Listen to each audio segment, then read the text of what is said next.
Bon, ça, tout le monde est là. Donc on va commencer par une petite méditation, d'abord de placement, comme on dit, méditation contemplative, où l'on regarde simplement sa respiration, l'on observe sa respiration sans jugement, sans pensée, en restant simplement concentré sur ce mouvement constant du souffle et naturel, que l'on n'essaye pas de transformer, de changer, de modifier, mais en l'acceptant tel quel. On essaye d'être très vigilant, très attentif à la qualité de cet air qui rentre en nous et qui sort. Ce qui nous connecte, en fait, ce qui nous relie au moment présent.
En même temps que vous êtes concentré sur la respiration, prenez aussi conscience que toutes vos tensions se dénouent, se défont. Vous pouvez ainsi parcourir votre corps de la tête aux pieds, des pieds à la tête, pour observer les sensations, observer les tensions, voir les douleurs. Le simple fait de poser l'attention dessus va progressivement et insensiblement les dénouer.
Après avoir pris conscience de l'énergie qui circule dans notre corps, on peut aussi prendre conscience de l'énergie qui circule dans notre esprit, prendre conscience de l'activité mentale qui a lieu dans notre esprit en ce moment.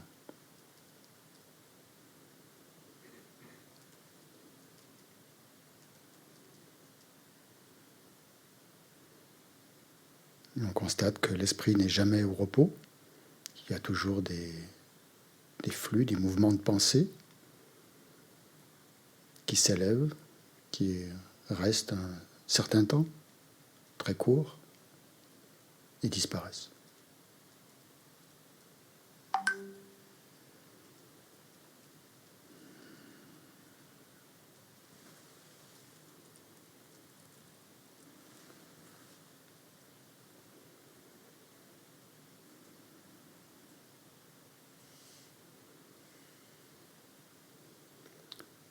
Donc prenez bien conscience de cette impermanence, que tout change à chaque instant, qu'il n'y a rien qui reste, pas une seconde.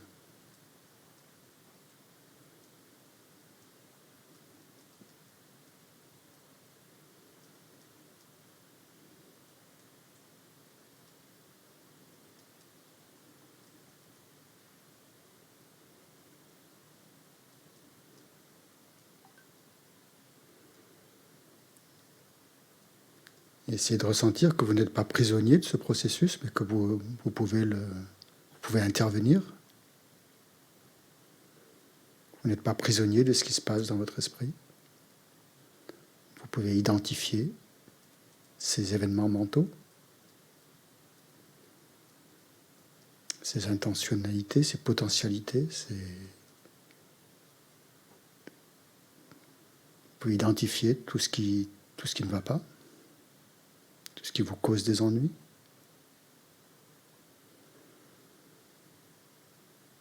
Vous avez un pouvoir de décision.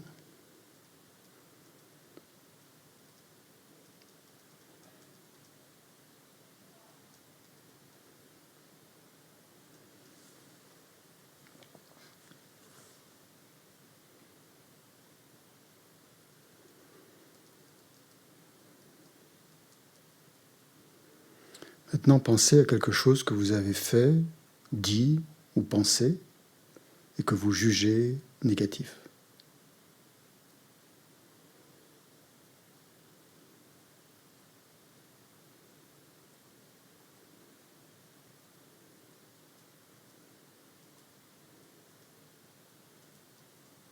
Ça peut être une toute petite chose.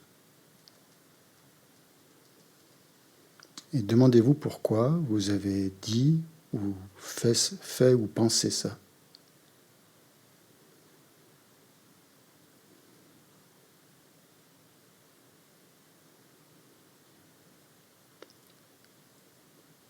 Posez-vous la question, d'où m'est venue cette pensée, ou cet acte, ou cette parole ?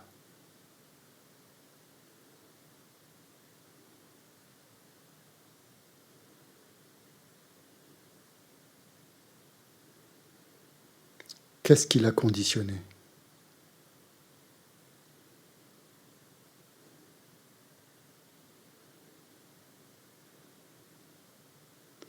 Est-ce que j'aurais pu l'éviter ? Comment ?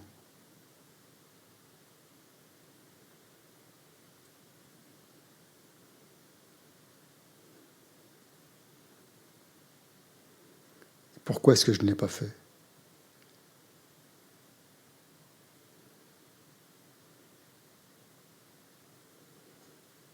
Peut-être parce que je n'ai pas suffisamment observé mon esprit, je n'ai pas été suffisamment attentif, je n'ai pas réussi à me prendre sur le fait.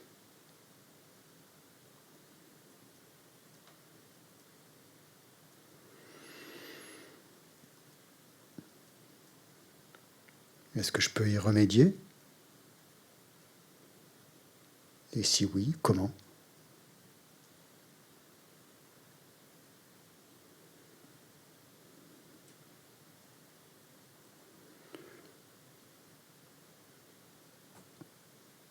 En étant plus attentif, en cultivant l'attention, par exemple, la pleine conscience.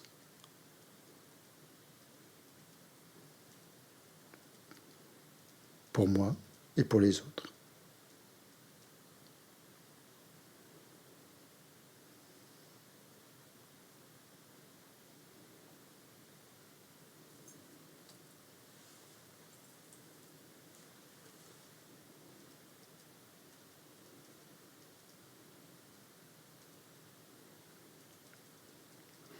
Il y a un quatrain dans les enseignements que j'aime bien qui dit quelque chose comme je sème une pensée et je récolte un acte.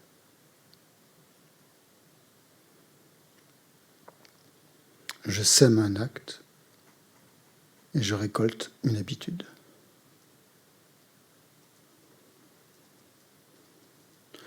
Je sème une habitude et je récolte un caractère.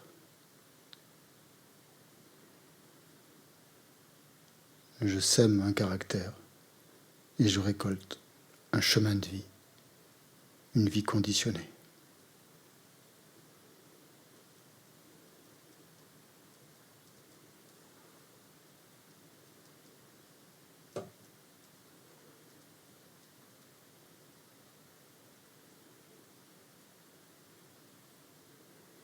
Donc le point crucial où je peux intervenir, c'est au niveau de la pensée, qui est la cause de tout ce qui découle, tous les actes.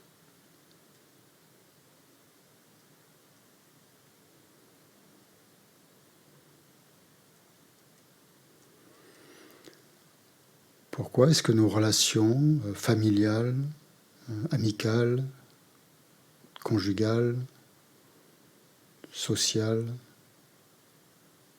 professionnelles sont ce qu'elles sont?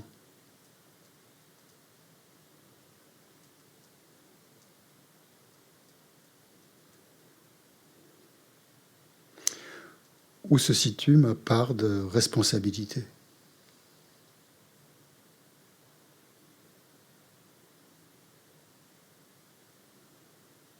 Est-ce que je peux agir? Est-ce que je peux changer?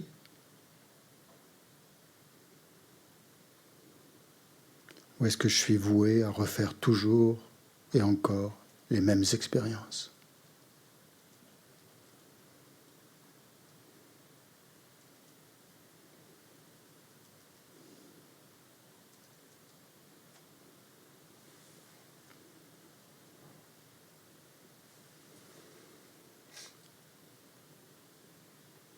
Donc c'est maintenant, c'est le seul moment où je peux agir sur la cause de mes effets futurs.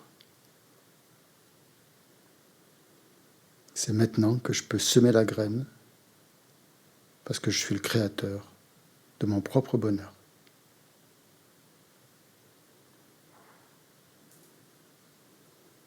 C'est dans mon esprit, dans mon propre esprit, que tout a lieu.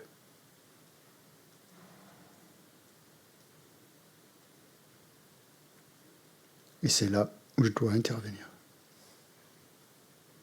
Tout de suite.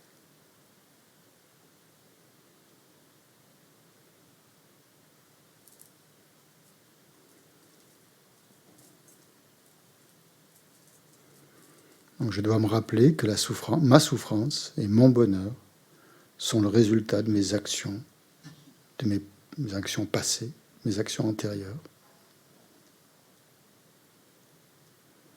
Et ainsi, j'obtiens la capacité d'agir.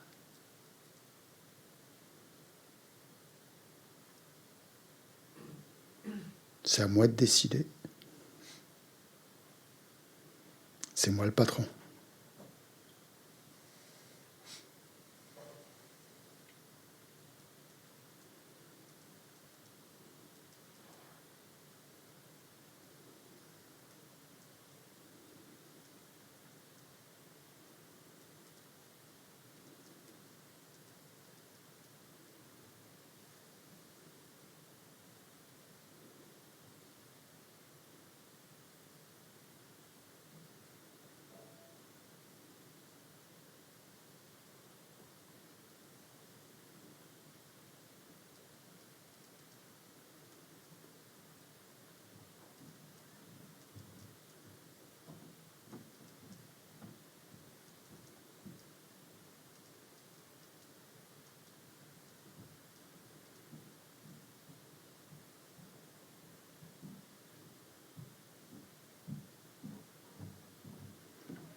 Donc en ayant pris conscience de l'énorme potentiel que recèle notre esprit, ce pouvoir de transformation radicale qui peut avoir lieu en nous si on le souhaite, on va se tourner vers le Bouddha Shakyamuni, qui est l'exemple même de cette transformation, cette purification complète, et de cet accroissement de toutes les qualités qui est possible. On le visualise dans l'espace en face de nous, assis sur un lotus, avec un coussin de soleil et de lune, avec toutes ses marques, tous ses attributs.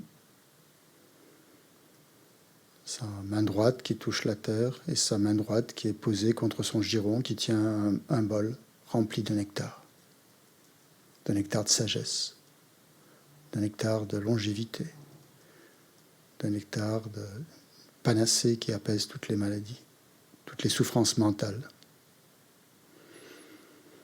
Et on prend conscience que le Bouddha est la manifestation de notre potentiel d'éveil, qui est là matérialisé en face de nous, sous une forme extrêmement lumineuse, claire, parfaite.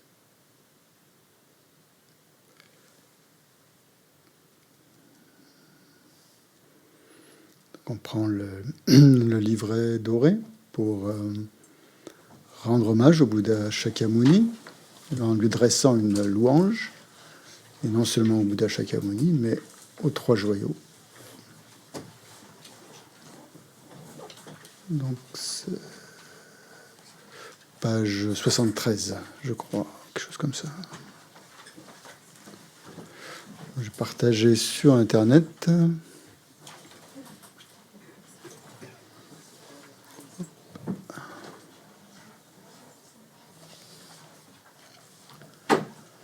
La louange au Bouddha Shakyamuni.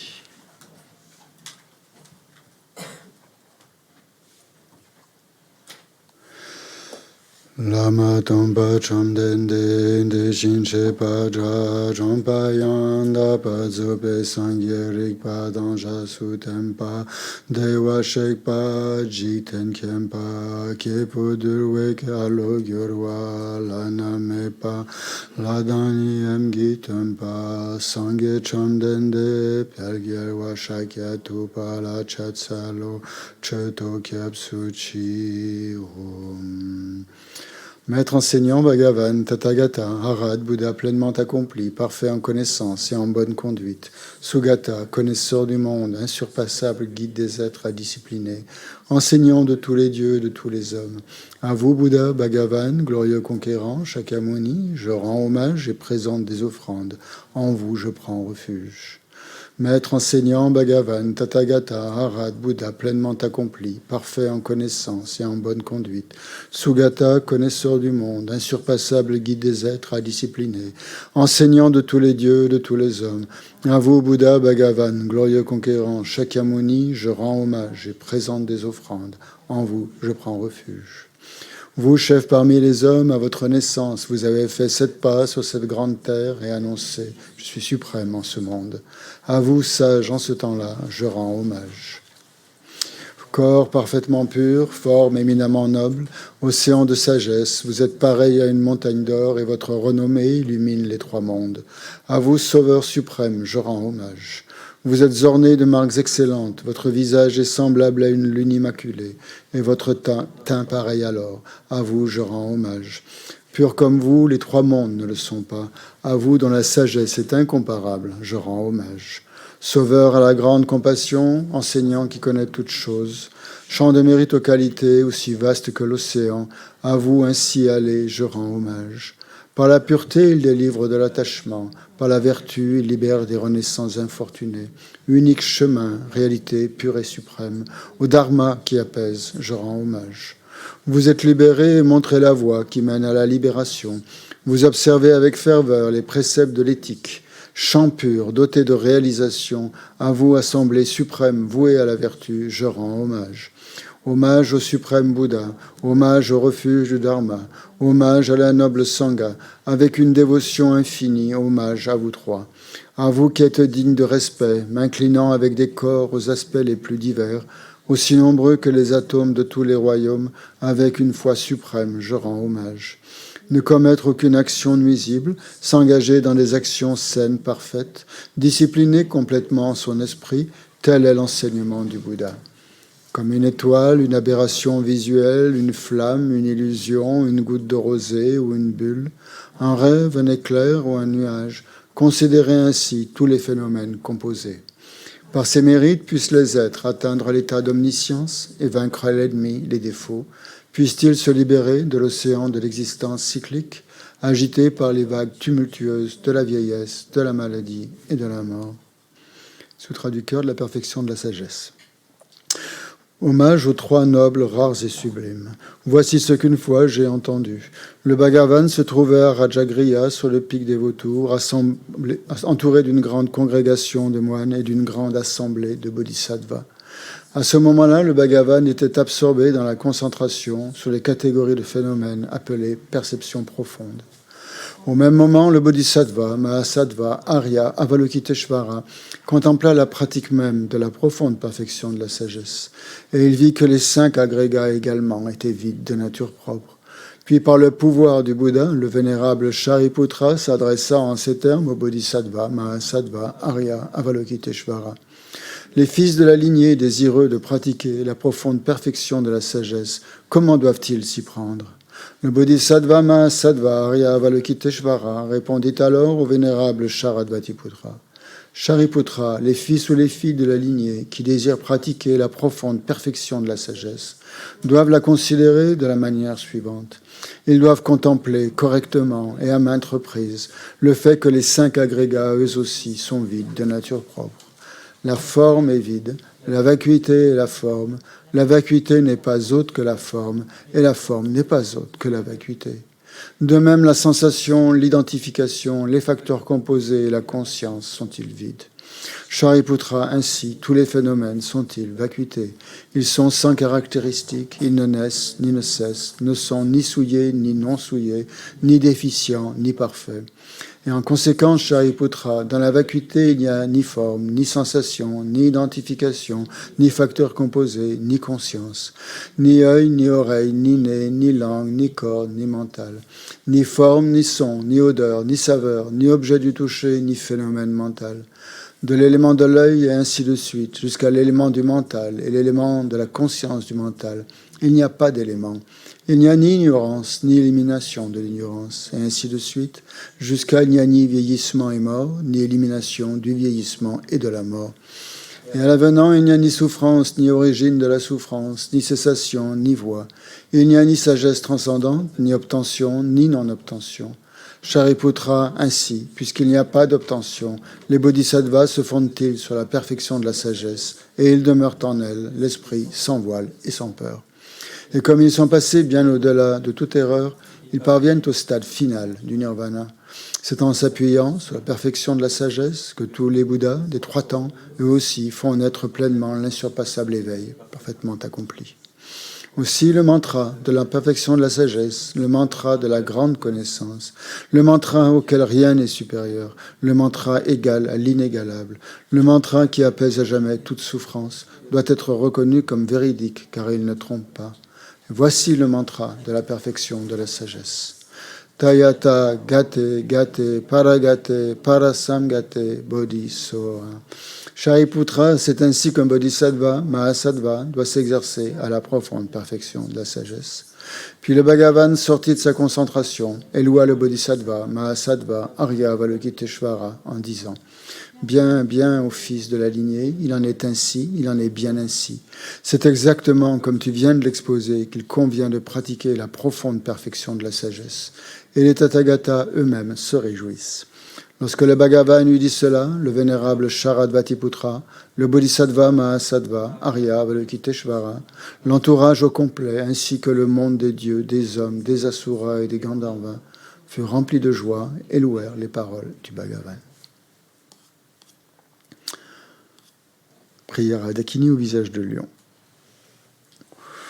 De la sphère sacrée suprême de Ketchara, vous qui par vos pouvoirs de clairvoyance et d'émanation magique prenez soin des pratiquants comme une mère de ses enfants, devant l'assemblée des Dakini des 3 endroits, je me prosterne.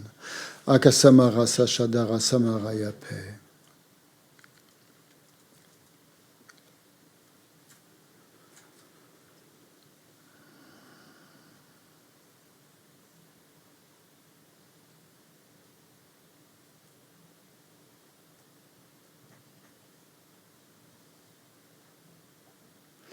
Akasamara Sachadara Samarayape. Tayata Gate Gate Paragate Parasamgate Bodhisoha.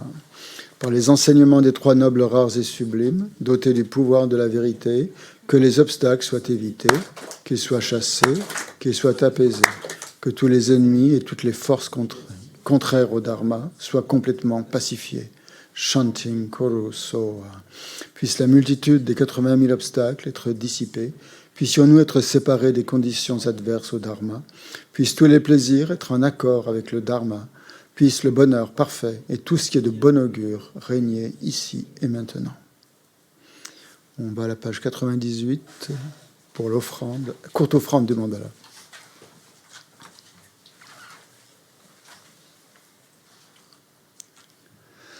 Sashipa ki joshin meto chahari ralinji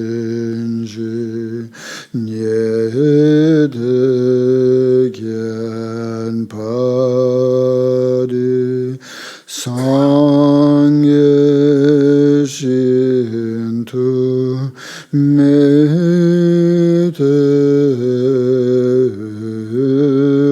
waye dragon andakshin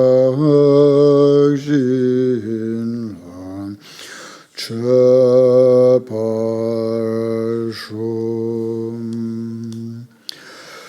Maître pur, parfait et saint, des nuages de compassion qui se forment dans l'espace de votre sagesse du Dharmakaya, veuillez répandre une pluie d'enseignements vastes et profonds, conformes exactement aux besoins de tous vos disciples. Idam Guru Ratna Mandala Kam Niyatayami Sangye Chedan Soke Chodam La Jancho Badu Dani Kapsu Chi Daige Jinso Sonam Kidro La Panche Sangye Drupa Shu Sangye Chedan Soke Chodam La Jancho Badu Dani Kapsu Chi Daige Chenyen Gipet Sonam Kidro La Panche Sangye Drupa Shu. En le Bouddha, le Dharma et la Sangha, jusqu'à l'éveil, je prends refuge. Grâce au mérite réuni par mon écoute de l'enseignement. Là, on doit dire grâce au mérite réuni par mon écoute de l'enseignement et des autres vertus, puisse-je devenir un Bouddha afin d'être bénéfique à tous les êtres. Petite modification. On change quand la prière habituelle par rapport aux enseignements. Voilà. Donc, bonjour à toutes et à tous sur Zoom. 32 personnes sur Zoom. Waouh! Ça fait plaisir. Je vois que ça vous intéresse. Justement, pour compléter cet enseignement, je vais vous donner quelques lectures. Donc, il y a déjà le petit fascicule que je vous ai montré hier, là, tout ça, c'est disponible à la boutique de l'Institut et aux éditions Mahayana, si vous n'êtes pas ici. Donc, le fascicule, tu l'as, je peux le montrer c'est le fascicule numéro 6. Merci bien. Voilà, qui est comme ça. Il y a les enseignements de nos maîtres spirituels qui parlent de leurs expériences, en fait, qui enseignent sur leur expérience du karma en leurs propres termes. Voilà. Ça, c'est le fascicule. Sinon, vous avez toujours il en reste encore quelques exemplaires, je pense à la boutique, le livre qui s'appelle, c'est l'Amrim, La voie vers l'éveil, sous une forme un peu simplifiée, on va dire, très abordable, très accessible, et très facile à lire. Il y a tous les points essentiels, assez bien expliqués. Et si vous voulez vraiment, vraiment, vraiment approfondir, par exemple, sur le karma, l'enseignement du karma, alors là, c'est le nec plus ultra. C'est ce livre qui est absolument fantastique, qui s'appelle Les étapes de la voie vers l'éveil, de L'Amrim Chenmo, de Tsongkhapa. C'est un commentaire du texte racine de Tsongkhapa par Geshe Sopa, Geshe Lundrup Sopa. C'est aux éditions. C'est le volume 2, attention. Sur le karma, c'est le volume 2. Si vous l'achetez, c'est pas le volume 1. Mais bien sûr, c'est bien de lire le volume 1. Mais si vous voulez vraiment avoir tout ce qu'on a dit, en fait, tout ce qu'on dit ce week-end, en fait, c'est vraiment approfondi. dans cet enseignement. Hein. Donc c'est par ordre graduel. Hein. D'abord, la voie vers l'éveil, c'est simple à dire. Ça, c'est vraiment l'enseignement complet, le commentaire complet sur le karma. Et ça, c'est à lire et à relire toute sa vie. Hein. Voilà, donc c'est l'étape de la voie vers l'éveil. Volume 2, à vos souhaits. Bien, donc on reprend là où on en était hier. Donc on avait vu hier, en gros, les principes généraux donc, du karma, les 4 principes généraux, vous savez sur lesquels on doit donc se concentrer et être attentif. Donc le premier, bien sûr, je vous les rappelle, hein, c'est l'inéluctabilité du karma, que bonheur et malheur n'apparaissent pas sans cause, ni de cause discordante. Donc ça, c'est bien clair. Et que mais bonheur et souffrance apparaissent donc soit des actes positifs pour le bonheur et des actes négatifs pour la souffrance, et qu'il n'y a pas d'incohérence dans ce principe. Le deuxième principe, c'est l'amplification, le principe d'amplification, d'accroissement, hein, un petit karma, une action karmique peut avoir de grands effets. Et le troisième, c'est que les effets d'action accomplis, on ne peut pas avoir les effets si on n'a pas accompli l'action. Donc ça aussi, ça doit être bien clair. Et le quatrième principe qui en découle, c'est que les actions accomplies ne se perdent pas. Elles ne sont jamais perdues. Voilà. Donc voilà les 4 principes généraux. Après, pour entrer de manière plus spécifique dans les détails, on a vu donc les 10 actions négatives du corps, de la parole et de l'esprit. Hein, et on les a analysées.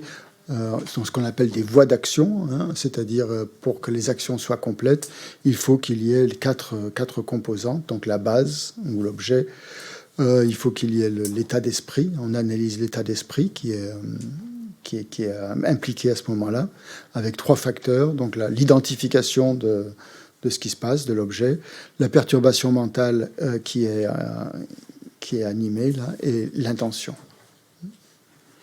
L'intention et la perturbation mentale, ça va ensemble. Et le troisième point, c'est la mise en œuvre. Comment est-ce qu'on accomplit cet acte, hein, c'est l'accomplissement de cet acte. Et le quatrième point, c'est la conclusion ou le parachèvement. Le parachèvement de cette action. Voilà, donc on avait vu par rapport aux actions du corps et par rapport aux actions négatives de la parole. Et on en était à l'esprit. Donc l'esprit, bien sûr, ce qui se passe dans l'esprit, on ne peut pas considérer ça vraiment comme des actes ou comme des actes mentaux, en tout cas, mais en tout cas, il y a une voie d'action qui se met en place, qui est mise en œuvre par une intentionnalité, par une intention.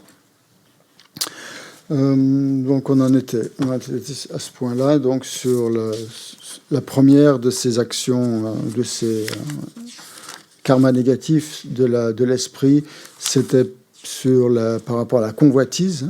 Donc il y en a 3, il y a la convoitise, il y a la malveillance et il y a les vues erronées.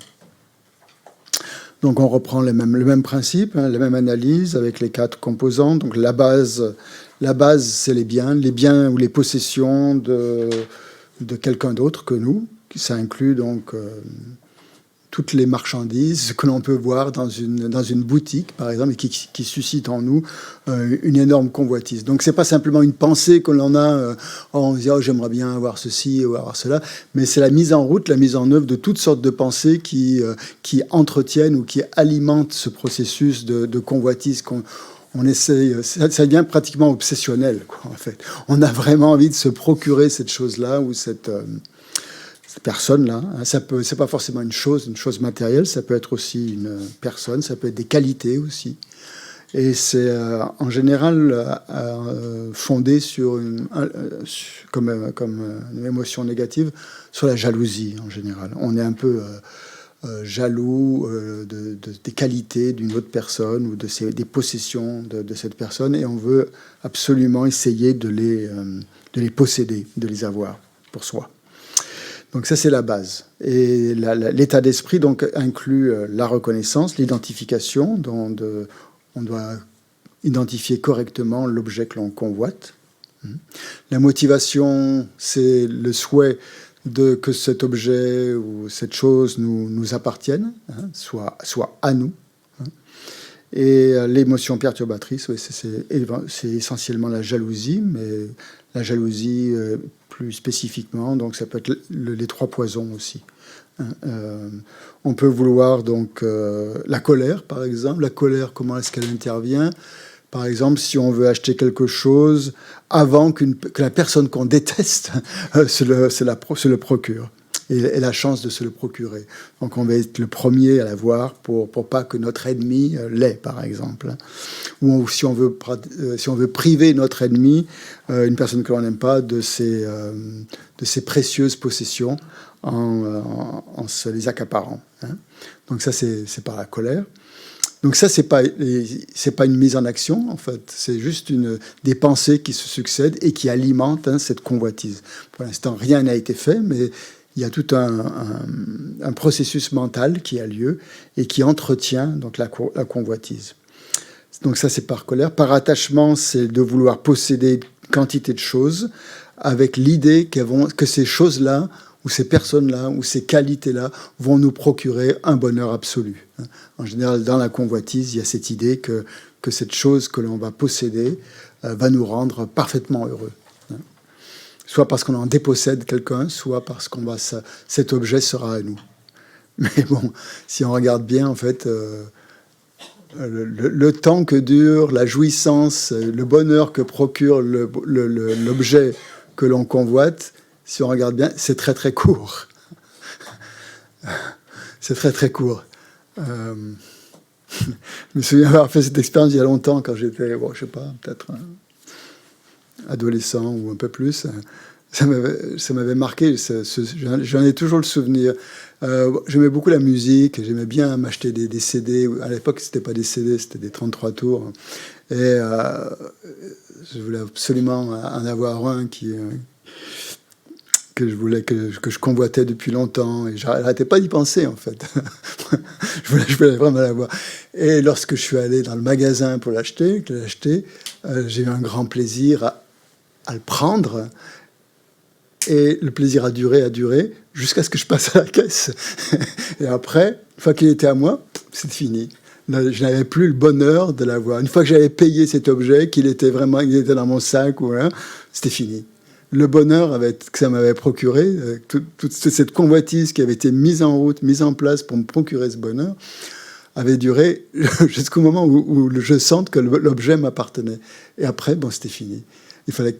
Et ça, c'est un processus mental, en fait, qui dénote une certaine insatisfaction, parce que il suffisait que cet artiste en question produise un nouvel album pour que ça relance de nouveau le processus de convoitise. Bon, ça, c'est un exemple. Je pense que pour en trouver plein. Vous voyez ce que je veux dire? D'accord. Donc, ça, c'est par attachement à certaines choses. C'est assez difficile de s'en débarrasser, mais bon, ça vient quand même. Peut-être ça vient avec l'âge, je ne sais pas. L'ignorance aussi, de vouloir acheter quantité de choses avec l'idée que c'est bon pour soi, ou de posséder plein de choses, que ça nous donne une certaine notoriété, que c'est bon aussi pour l'économie, par exemple, d'acheter plein de choses. Ou quand c'est aussi obsessionnel, quand ça devient obsessionnel, donc c'est lié à l'ignorance aussi. On ne voit pas tout ce qu'il y a derrière, en fait. C'est masqué. L'action, donc, l'action, en fait, c'est l'acte mental, c'est pas une action physique, c'est l'acte mental, c'est le désir, en fait, de posséder quelque chose, de posséder un objet, et ce désir qui se renforce sans cesse, tant qu'on n'a pas la possession de cet objet. Donc c'est ça l'action. Donc c'est quelque chose qu'on doit observer dans son esprit.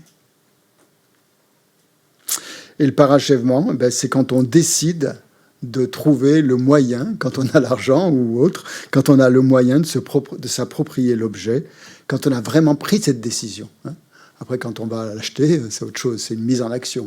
Mais quand on a vraiment pris la décision que, OK, je ne vais pas m'en passer de cet objet, je vais vraiment me le procurer, je vais vraiment le posséder et j'ai trouvé les moyens de le faire. Et voilà. Donc là, il y a une détermination. On a pris la détermination de ça, de posséder cet objet. Donc tout ça, la motivation, l'action et le parachèvement sont inclus dans le même fil de pensée, en fait. Voilà.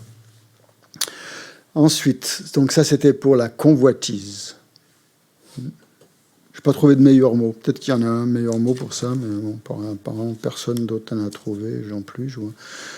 On est tous plus ou moins d'accord avec ça, le convoitise.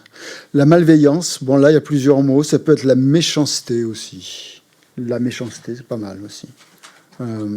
C'est lié aussi à la rancune. Il y a généralement un élément de rancune dans la malveillance. Donc la base, c'est en général une autre personne, ou un être en tout cas, un être vivant, qui serait blessé si on agit en accord avec ses pensées malveillantes. Pardon. Donc, il y a cette volonté, en fait, de blesser quelqu'un. Voilà. Donc, on entretient, c'est pareil, on alimente tout un processus de méchanceté, de malveillance, avec l'intention de mal agir ou d'être malveillant envers quelqu'un. Et ça, c'est avant que se produisent les actes ou les paroles, bien sûr. Donc cet état d'esprit, ça inclut, comme d'habitude, la reconnaissance. Il faut identifier correctement l'être auquel on souhaite nuire. Ça, en général, il n'y a pas de problème. Il est facilement reconnu. La motivation, c'est le souhait de lui être nuisible, de nuire à cette personne. Et l'émotion perturbatrice, c'est encore l'un des 3 poisons.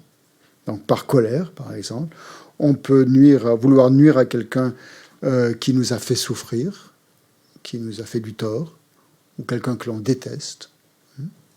Ça peut être par attachement. Par attachement, de vouloir... on est attaché à un certain...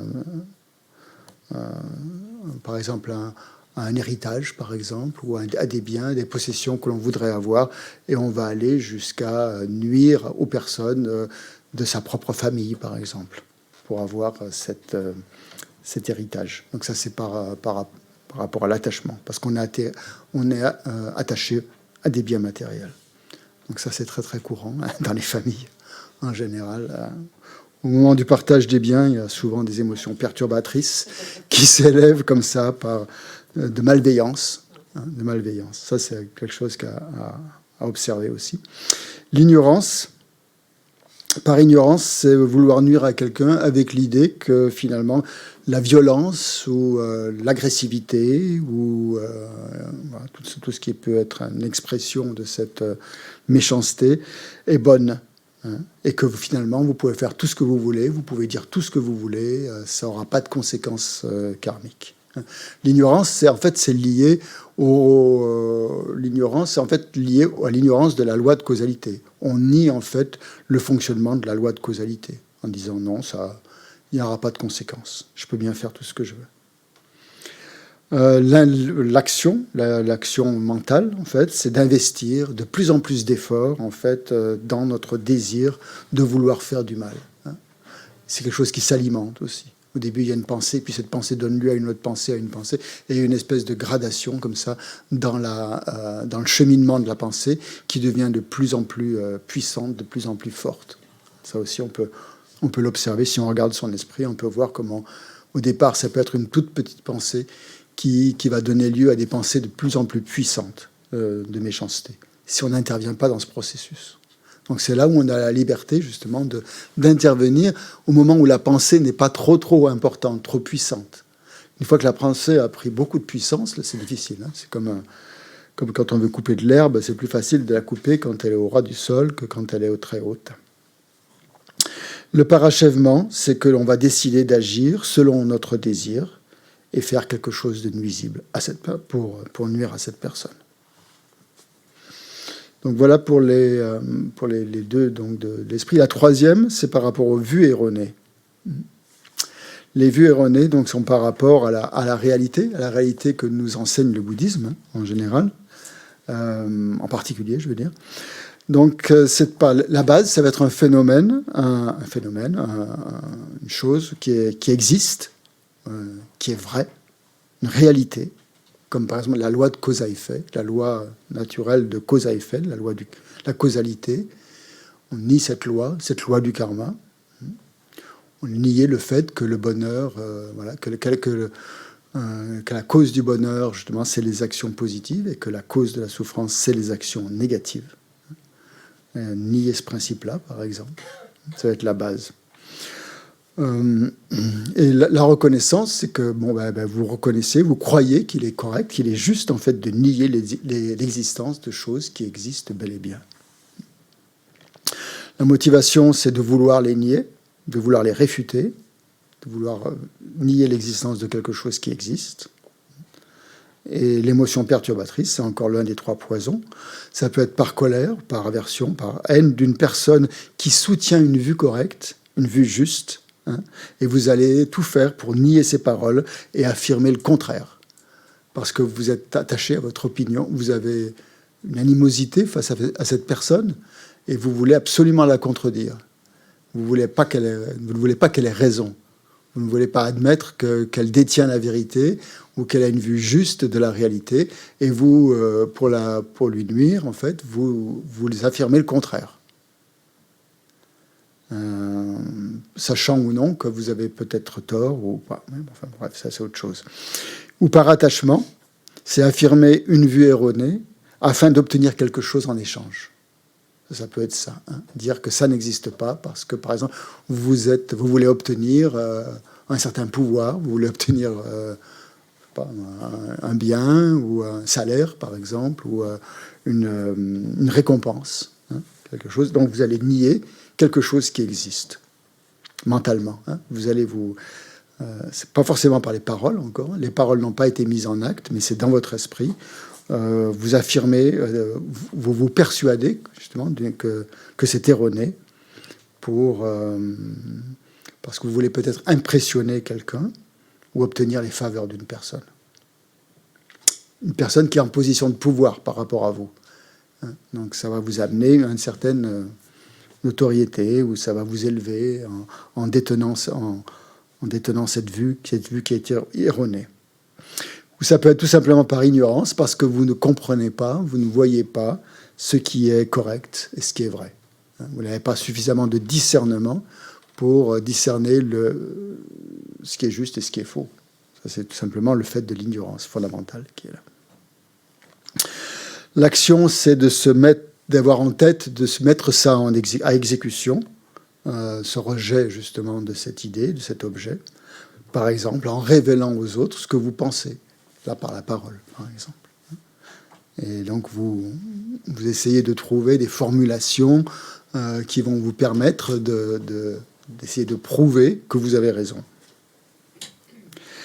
Et le parachèvement, c'est quand vous décidez que vraiment, vous êtes complètement convaincu que l'objet, l'idée en question, n'existe pas. Donc voilà pour les vues erronées. Donc pour la base, ça peut être n'importe quel phénomène qui existe. Voilà, c'est pas forcément... en général, c'est lié au bouddhisme pour nous parce qu'on étudie ça, mais après, puis il y aura d'autres choses. Voilà. Est-ce qu'il y a des questions par rapport à ces 10 actions non vertueuses? Donc je répète, ces 10 actions non vertueuses, c'est un package pour essayer de bien cerner, de mieux cerner nos actes au quotidien. Il peut y en avoir d'autres de manière plus subtile qui se greffent là-dessus.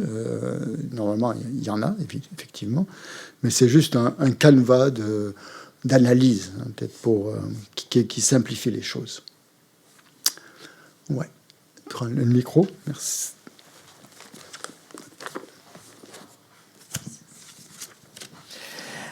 Oui, j'avais une question sur les 10 actions non vertueuses, par rapport aux animaux, au niveau de l'analyse de l'état d'esprit.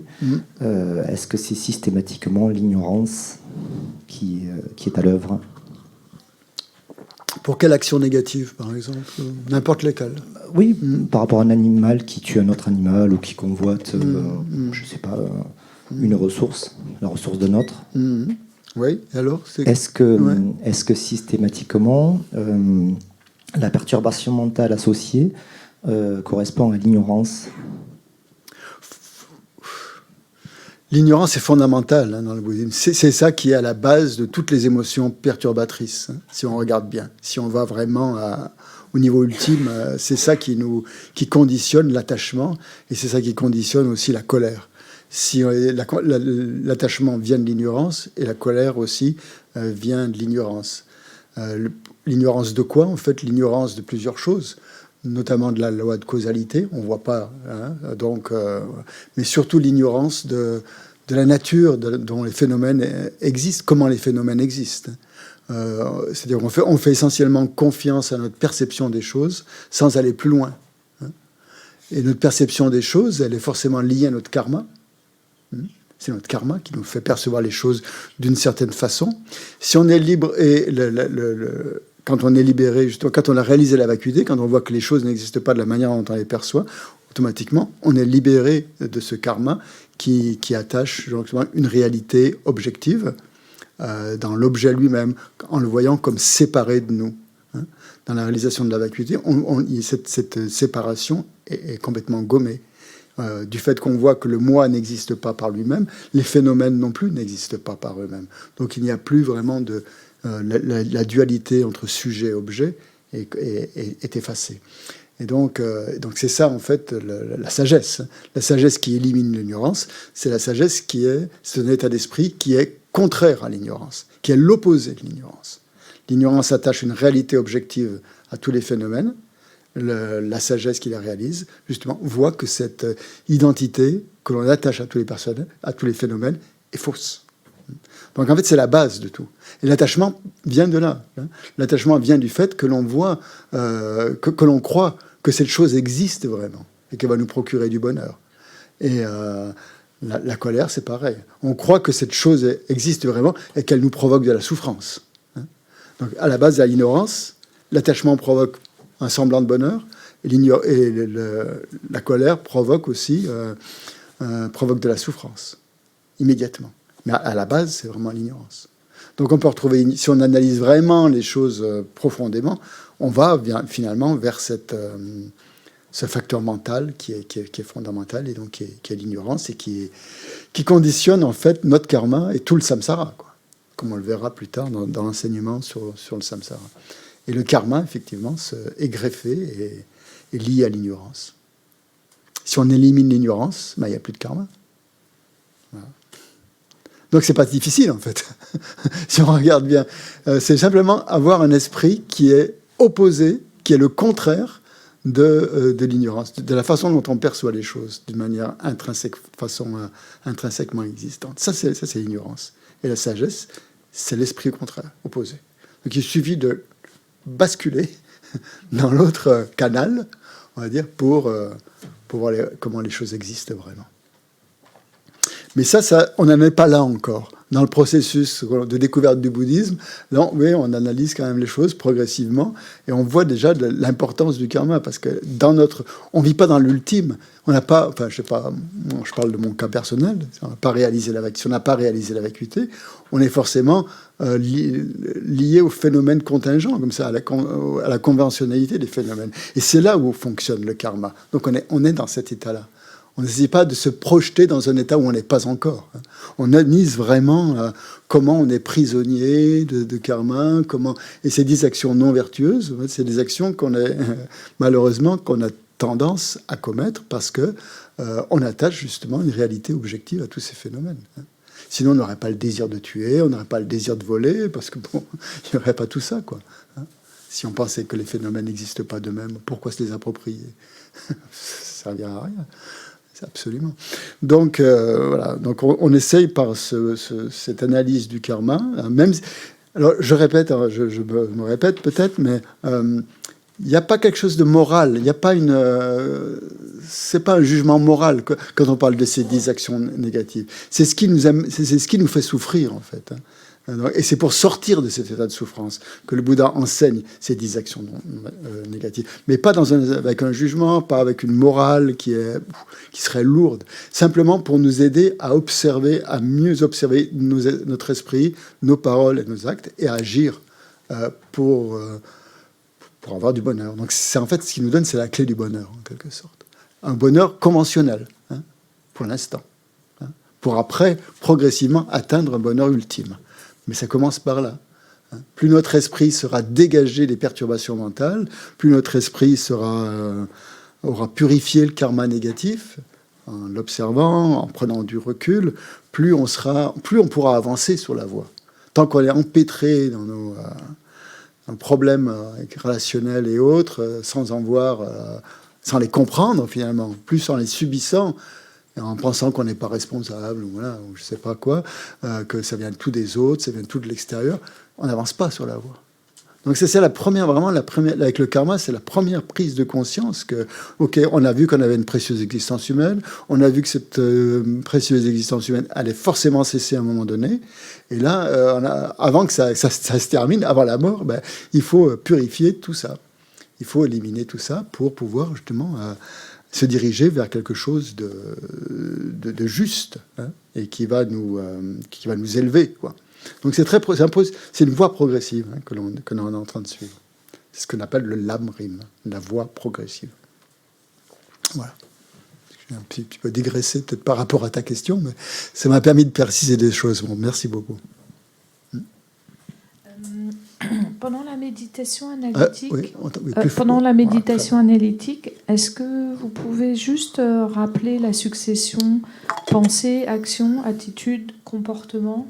Il y avait un processus graduel par rapport à ça. Parce que je trouve que ça aide aussi pour les vertus, on va dire.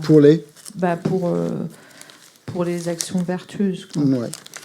Un processus graduel qui permet de mieux comprendre comment ça fonctionne, c'est ça? Oui. D'accord. Donc, ce que je vous avais dit hier par rapport à ça, je vais essayer de le retrouver. C'était quand est-ce que je vous ai raconté ça? Comment?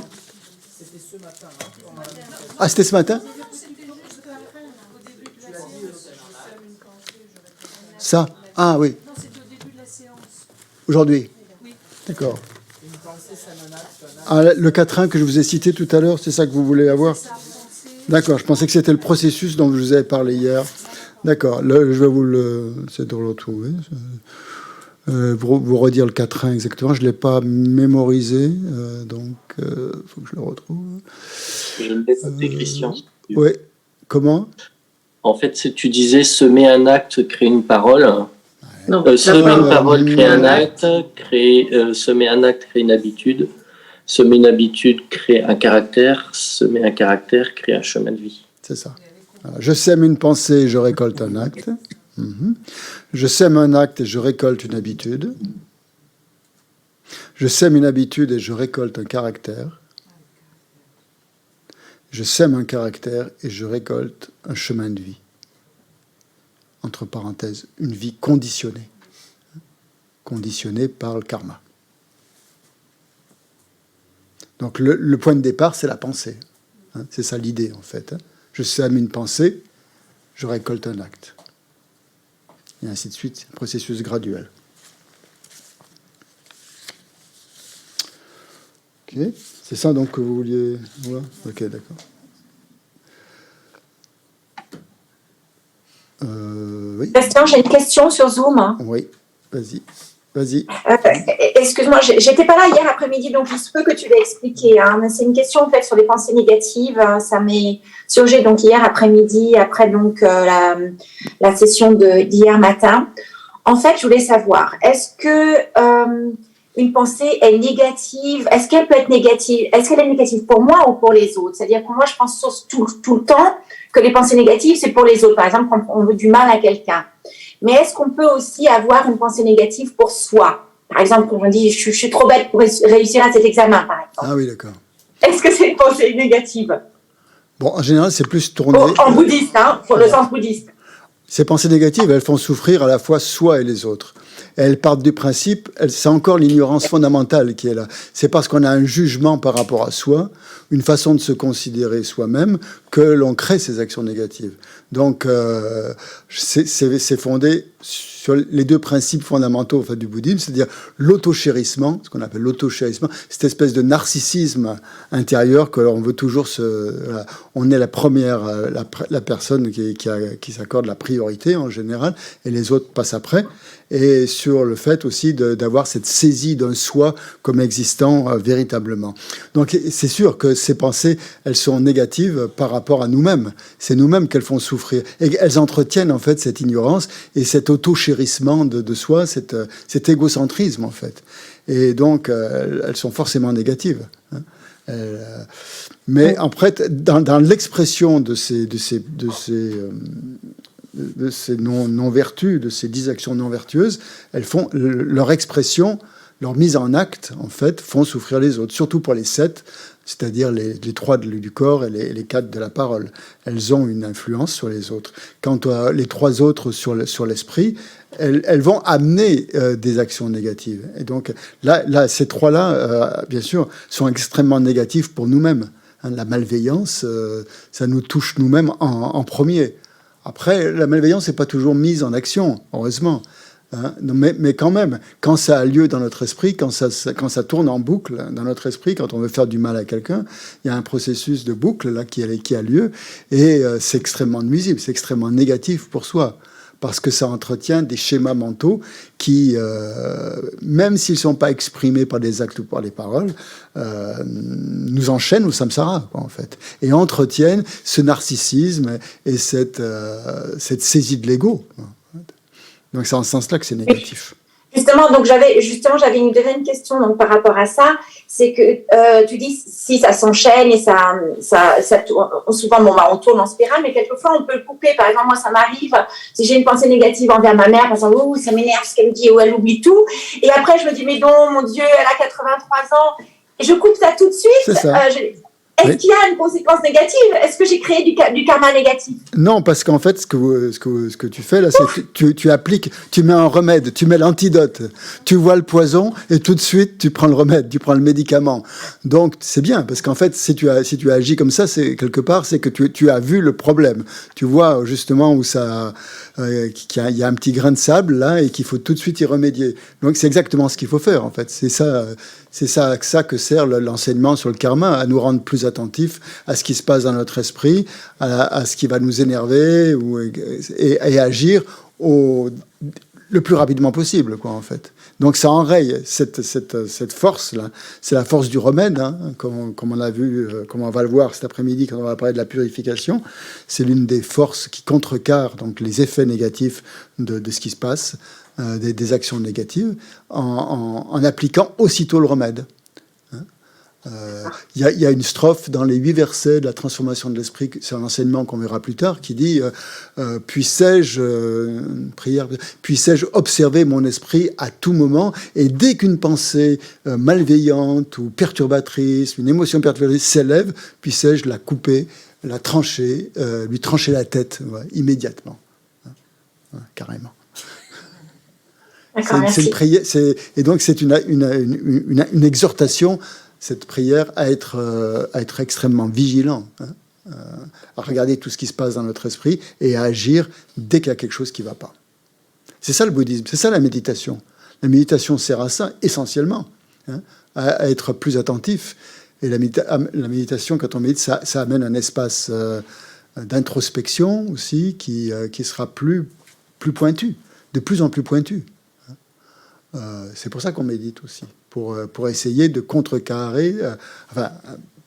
Ultimement, c'est pour atteindre l'éveil, bien sûr, mais en attendant, déjà pour essayer de clarifier les choses et d'avoir un comportement et des pensées, etc., plus justes, plus bénéfiques aux autres. Voilà.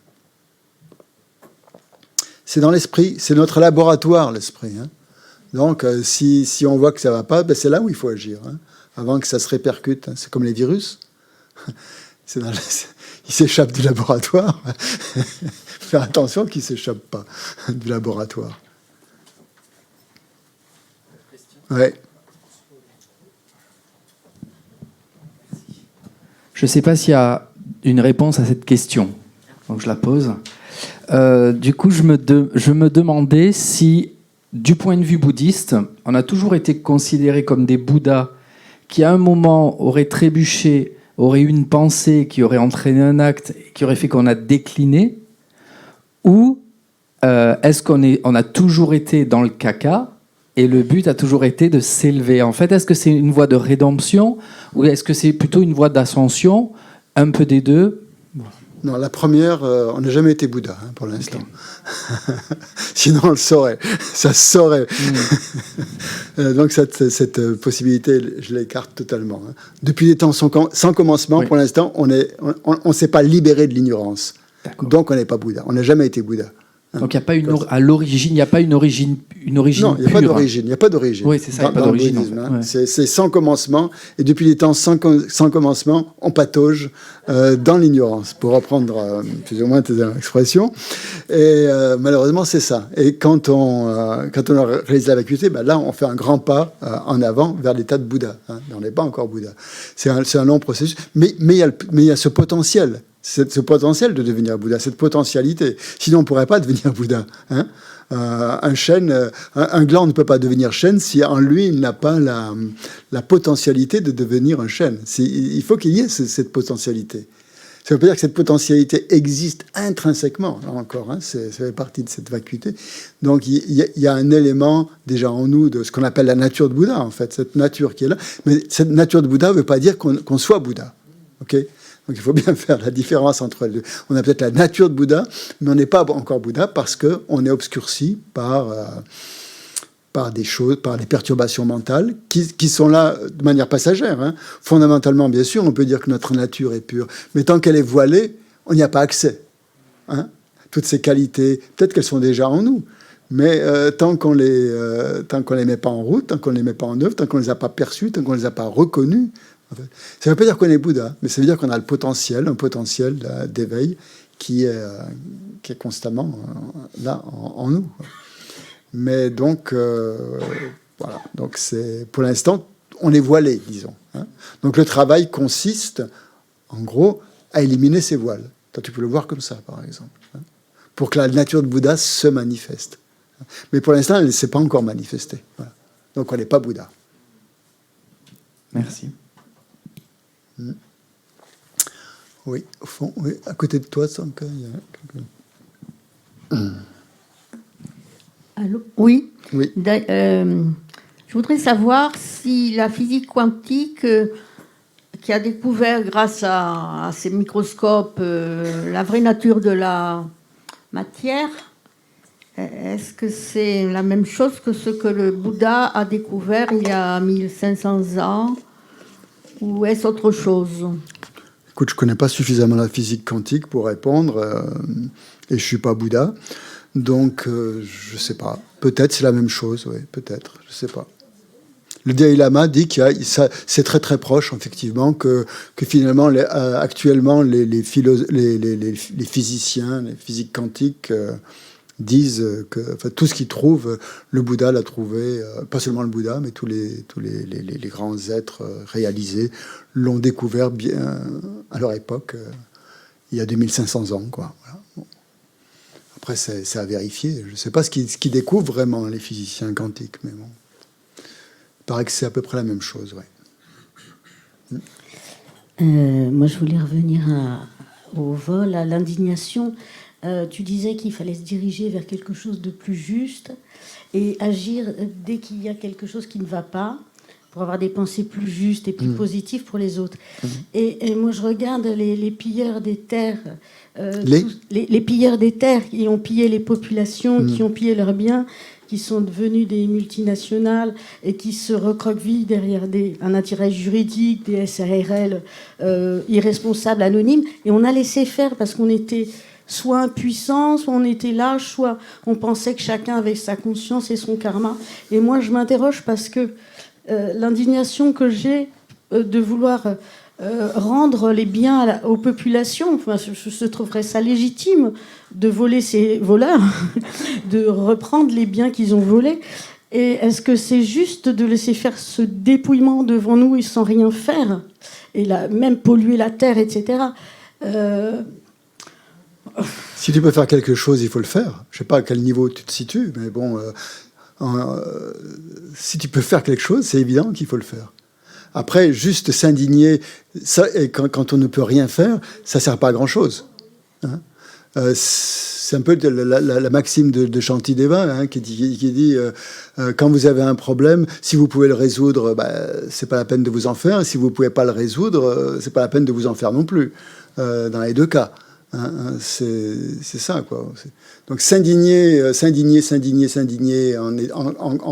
en ayant ce sentiment d'injustice, sans doute, une prise de conscience qui est bonne, je pense.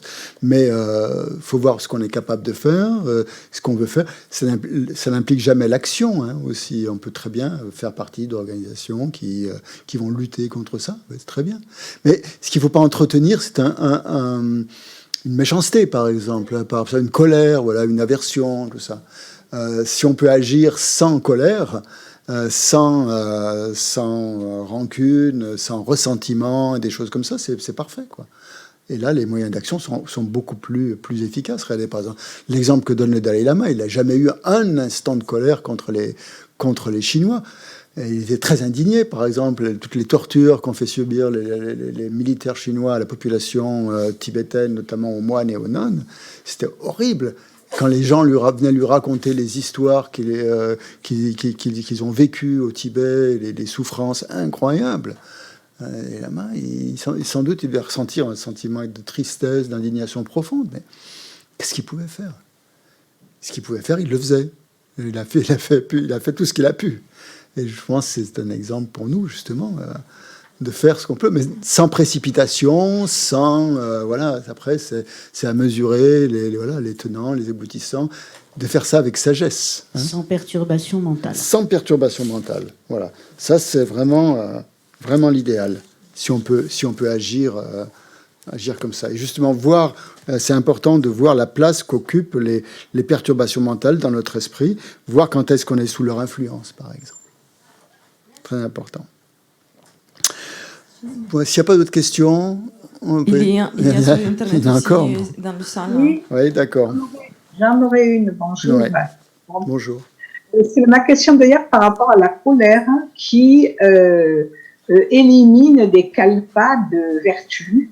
Donc moi, je m'interroge sur quelle est cette colère qui c'est pas n'importe quelle colère, de mon point de vue, qui peut éliminer des kalpas de vertu.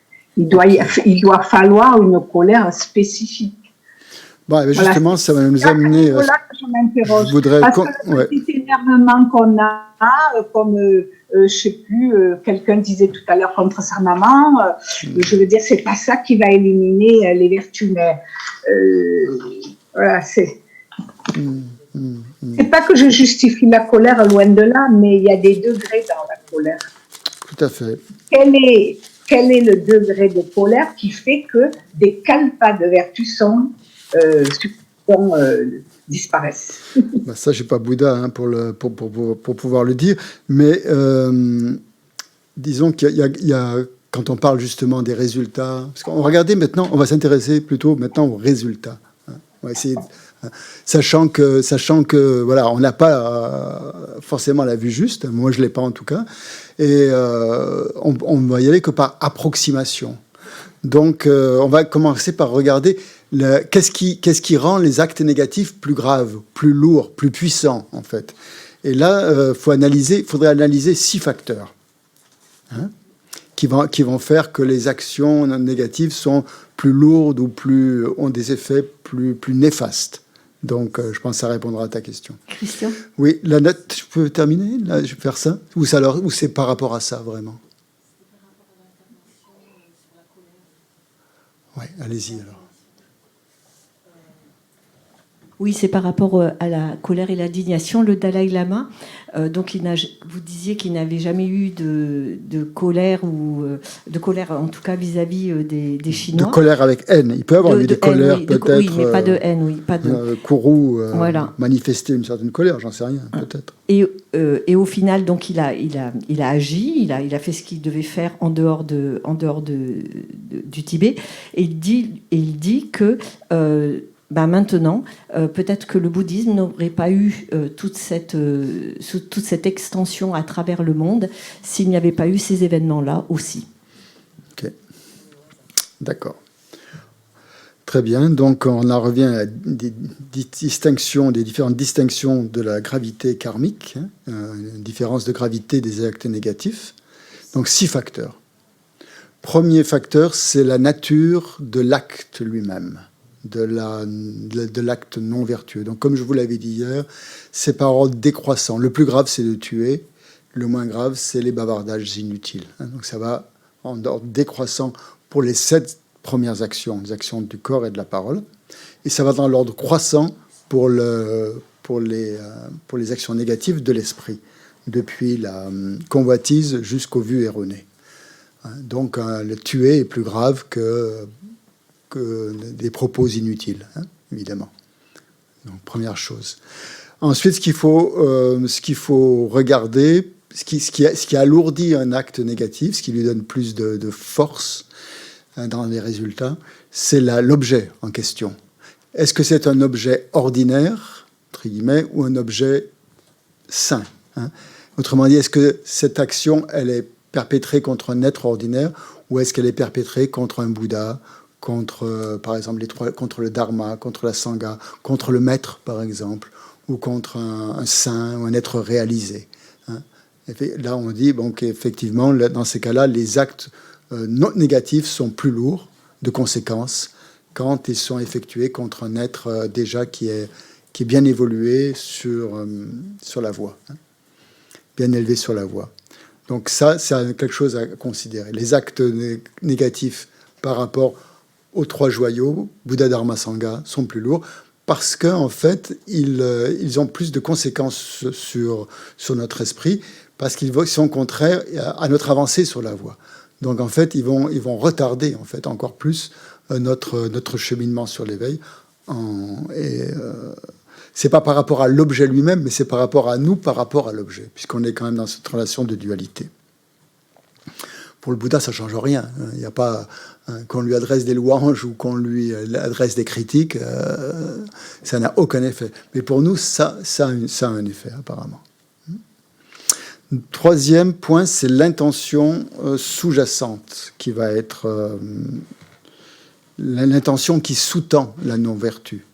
Plus celle-ci va être forte, plus celle-ci va être puissante, c'est-à-dire plus la colère va être forte, plus la colère va être motivée par l'aversion, plus l'attachement va être fort, plus l'ignorance, c'est-à-dire la saisie du soi, la saisie de l'ego, de cet égocentrisme va être fort, plus les effets seront délétères.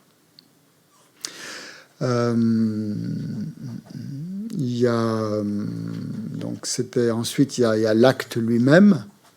Est-ce que c'est un acte vertueux? Est-ce que c'est un acte non vertueux? Si on a pris des vœux, par exemple, ça joue à ce niveau-là. Si on a pris les vœux de ne pas s'engager dans telle ou telle action et qu'on le fait quand même, ça a une influence beaucoup plus grave sur notre esprit. Si on a pris refuge, par exemple, qu'on a pris le vœu de ne pas tuer, qui est le premier vœu de refuge. Quand on prend refuge, le premier vœu, le vœu essentiel, qu'on doit absolument, on n'est pas obligé de prendre tous les vœux de refuge, mais le premier qu'on doit prendre, c'est celui de ne pas tuer. Et si on tue quand même, ça va avoir un effet beaucoup plus fort, parce qu'on a pris le vœu de ne pas le faire. Donc dans notre courant de conscience, il y a une marque, il y a une empreinte. On prend un vœu, c'est pour toute notre vie. Et donc si on agit contrairement à ce vœu, quelque chose de très négatif qui est mise en place. C'est contraire justement à nos promesses. Donc en fait, c'est comme si on était plus crédible quelque part.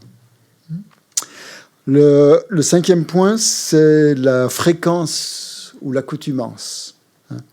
Donc plus on répète un acte négatif, plus il prend de la force.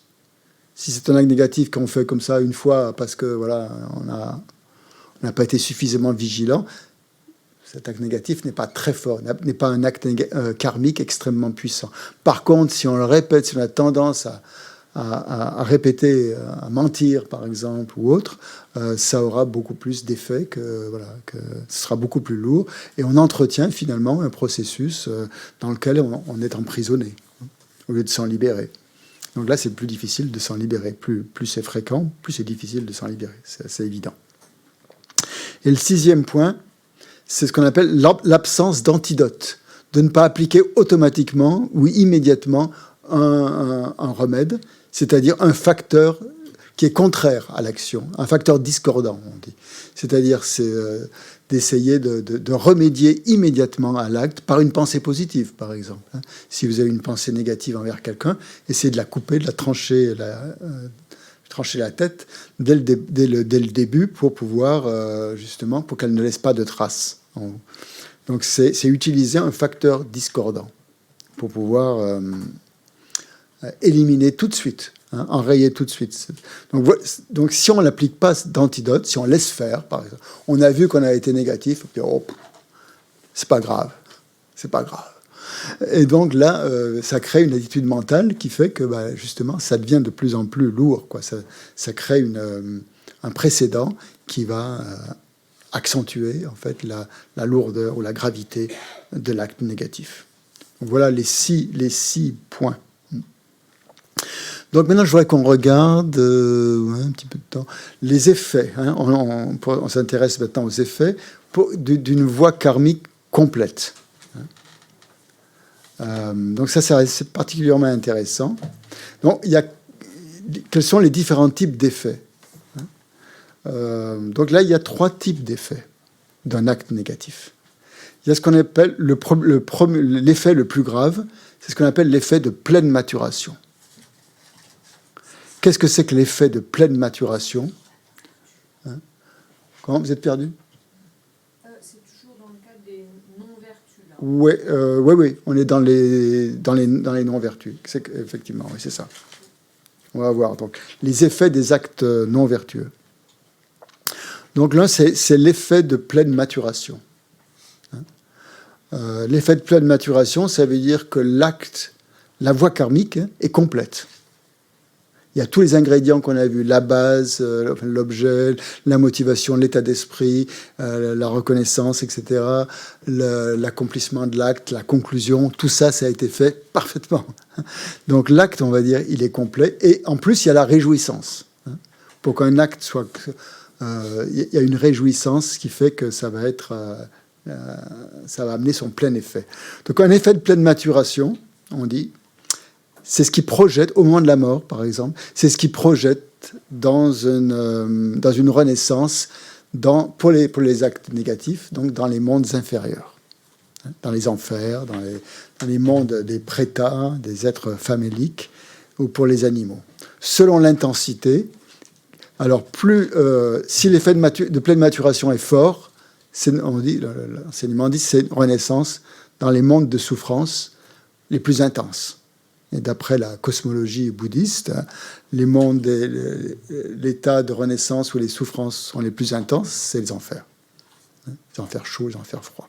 Si cette intensité est moyenne, c'est les mondes des prétas, des êtres faméliques, où on souffre essentiellement de la faim et de la soif. Si elle est plus faible, c'est le monde animal. Ça, c'est le résultat de pleine maturation d'un karma négatif. Donc ça veut dire que si un karma négatif complet mûrit au dernier moment, au moment de la mort, ce karma il est propulsif, en fait. Il vous propulse, il vous projette dans un monde, dans un état inférieur. Si l'effet de pleine maturation, au contraire, est positif, il va vous projeter dans un monde supérieur, humain ou divin. Voilà. Donc ça, c'est l'effet de pleine maturation, c'est l'état dans lequel on va renaître, en fait, qui dépend en fait de l'intensité. C'est ce qu'on appelle l'effet de pleine maturation. Ensuite, donc, par exemple, pour vous donner différents types d'exemples par rapport aux actions négatives, si on regarde les résultats des différentes actions négatives, le résultat de pleine maturité, hein, donc qui fait que on va connaître le résultat d'un karma complètement accompli. Pour l'action de tuer, si je regarde, si je ne me trompe pas, c'est une renaissance donc dans les enfers, hein, on a dit, et voilà, dans l'un des trois bon, ça peut être l'un des trois états d'existence inférieure. C'est pas forcément dans les enfers, c'est l'un des trois d'existence inférieure, seulement en fonction de l'intensité, hein, plus ou moins grande. Donc là, je pense que j'ai quelque chose. Bon, on verra plus tard.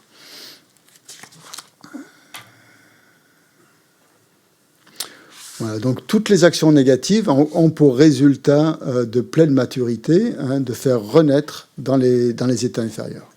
Après, il y a ce qu'on appelle l'effet similaire. Donc deuxième effet, l'effet similaire à la cause.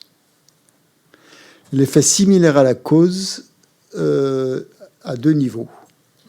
Il y a un niveau passif et un niveau actif.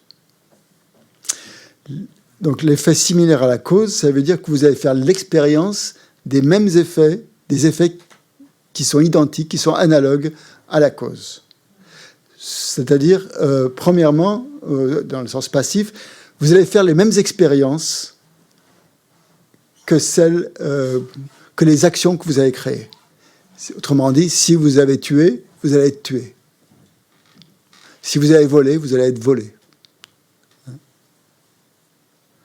Etc. Si vous avez trompé les autres, vous allez être trompé. Donc ça veut dire que chaque fois qu'on a un résultat, qui nous arrive une tuile, par exemple, on peut se dire que voilà, si on nous vole nos biens, c'est forcément le résultat d'une action karmique similaire à la cause, c'est-à-dire que nous, on a nous-mêmes volé. Et ça, c'est passif, c'est-à-dire que ça vous arrive, ça vous tombe dessus. C'est dans ce sens-là que c'est passif. Vous avez créé cette action dans le passé, vous avez volé, vous avez commis une de ces 10 actions négatives, et vous avez pour résultat de subir, en quelque sorte, l'effet de cet acte, et il vous arrive la même chose que ce que vous avez fait subir aux êtres, en quelque sorte. Vous avez la même expérience, en fait, que l'expérience que vous avez infligée à quelqu'un d'autre. Donc ça, c'est ce qu'on appelle l'effet similaire à la cause dans nos expériences. Hein, dans nos expériences. La deuxième, c'est l'effet similaire à la cause dans nos actes. Ça, c'est plus grave. Donc ça, c'est le principe actif. Ça. C'est-à-dire qu'on va avoir, on va avoir une tendance spontanée et naturelle à répéter les mêmes actions. Encore et encore et encore et encore. C'est pour ça qu'on a l'impression qu'on n'arrive pas, on répète toujours les mêmes processus mentaux, physiques et autres. Si on a tendance c'est difficile de sortir de ce sillon dans lequel on est enfermé parce que on fait toujours l'expérience donc de l'effet similaire à la cause sous forme d'action. On répète toujours les mêmes actions. Si on a beaucoup tué dans les vies antérieures, eh ben on va avoir tendance à...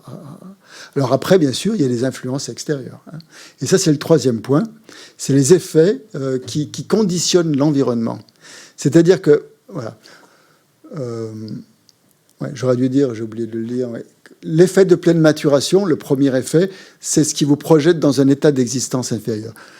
Mais lorsque vous sortez de cette existence inférieure, qui est peut-être les enfers ou autre, vous allez prendre une vie humaine. Hein. Vous allez renaître dans un monde humain, par exemple. Bon, d'après la loi du karma, on est tous passés par des états d'existence inférieure, hein, puisqu'on a tourné dans le samsara depuis des temps sans commencement, donc on a tout connu. On a connu tous les états d'existence.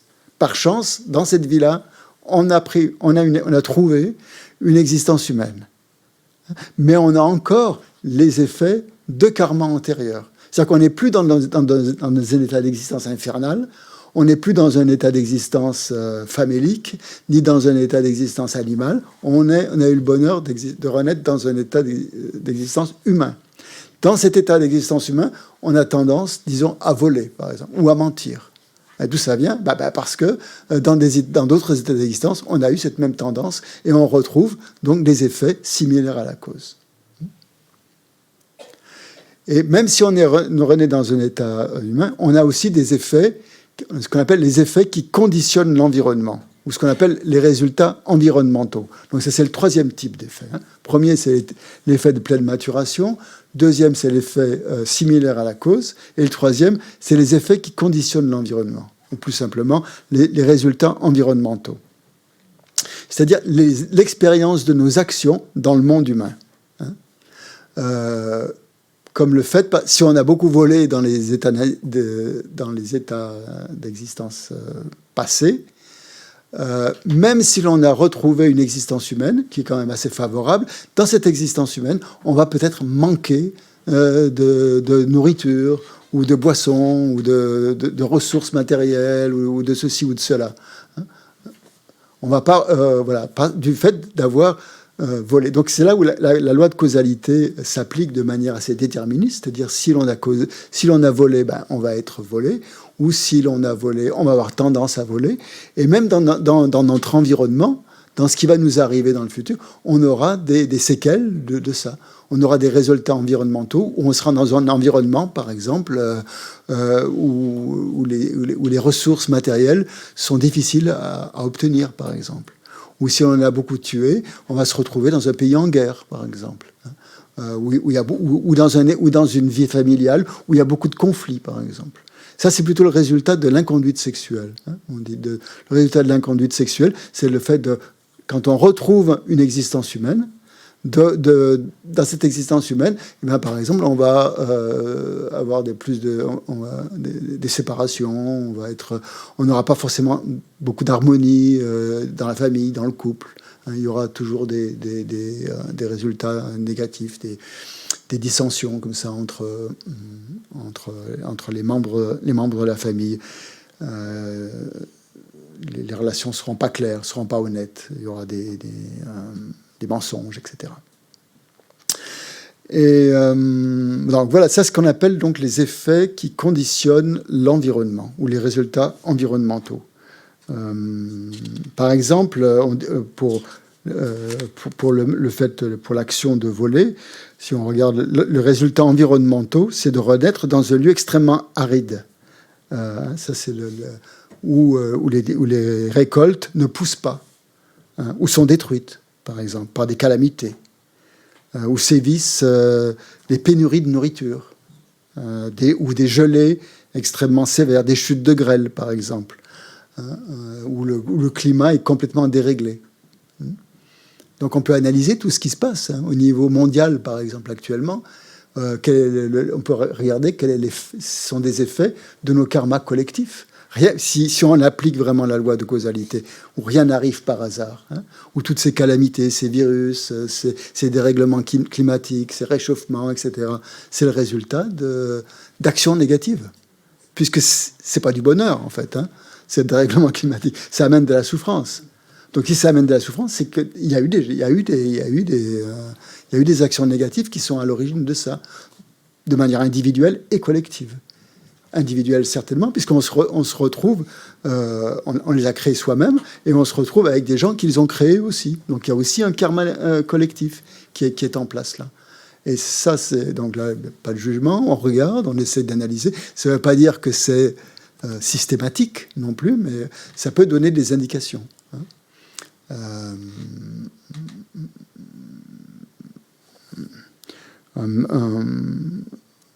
y a un maître tibétain avait dit que, par exemple, le sida, c'était un effet de l'acte négatif de l'inconduite sexuelle qui s'était très développée dans le monde humain, quoi, par exemple.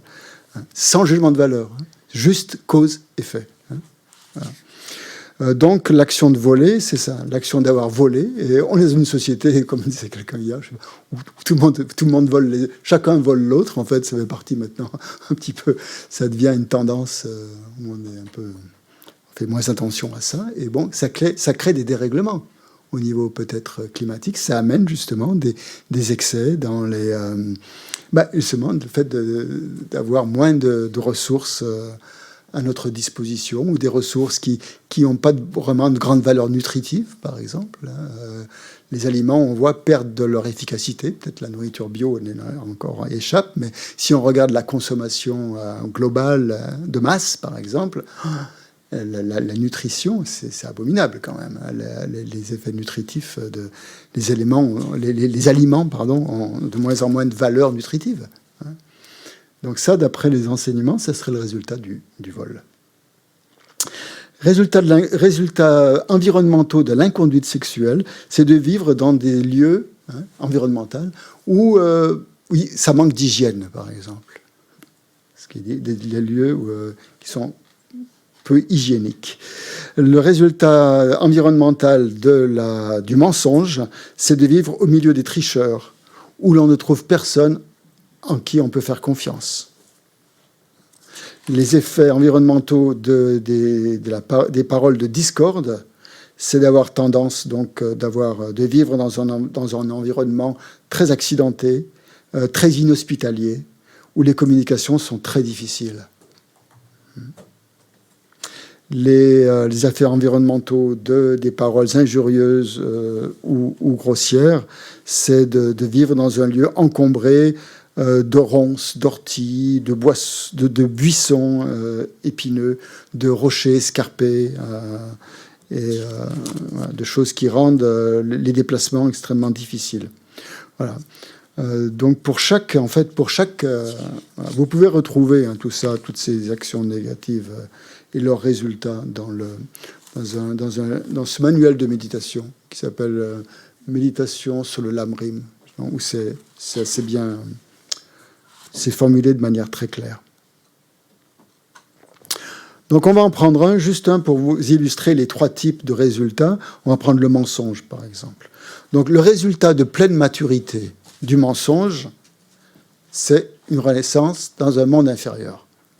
Ça, c'est le résultat de pleine maturation. Le résultat qui est arrivé à pleine maturité. Donc ça, c'est le point. Ensuite, le résultat similaire à la cause, au niveau de l'expérience,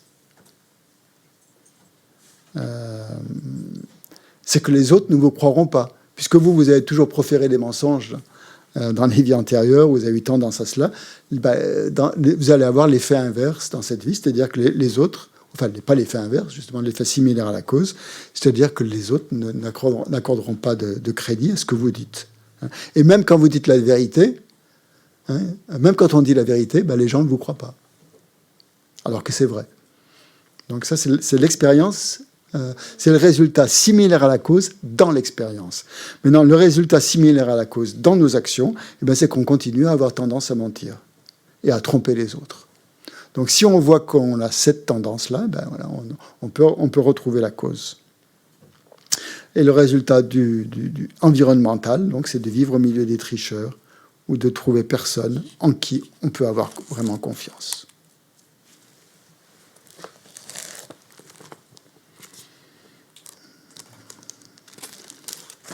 Des questions par rapport à ces résultats, ces 3 types de résultats, ces 3 types d'effets.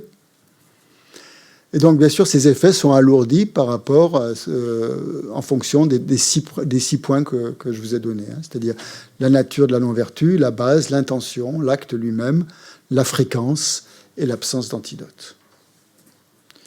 Donc tout ça, ce sont des éléments qui permettent d'analyser, de rentrer plus en détail et d'observer ça sur ce qui nous arrive à nous quand on rencontre des problèmes, et de ne pas mettre la faute sur les autres. Oui. Il y a Caroline. Caroline.